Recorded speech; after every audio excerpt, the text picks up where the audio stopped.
და მაგარი ყვა. აჯიკი ხავსი საერთოდ ეგეთი ის არის. თეთრი ხავსი. ო.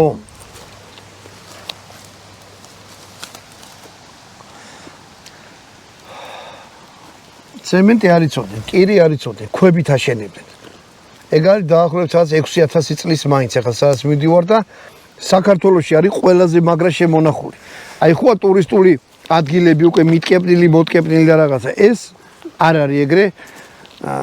მე და ბატონმა დავითმა გადავწყვიტეთ, რომ საქართველოში რამდენად ბიუჯეტი გავწვება, არ ვიცი, ზოგი კენიაში დადის, ზოგი პარიზში, ჩვენ გადავწყვიტეთ, რომ საქართველოში ვიაროთ. ზოგ საქართველოს პატარა გონია, მაგრამ არის საქართველოს იმხერა მთელი ცხოვრება ვერ მოვიდი ბატონო დავით. ასე რომ აი ახლა მივდივართ. მინდა რომ თქვენც გაჩვენოთ რა ეგ ადგილი არის ძალიან მაგარი რაღაცა და უბრალოდ იცოდეთ რა რომ ბორჯომს გამოსდებით, მე ჭობის რა ქვია მაჯორ სოფიელს? ჭობის ხევი. ჭობის ხევი და აი მასა ქვია.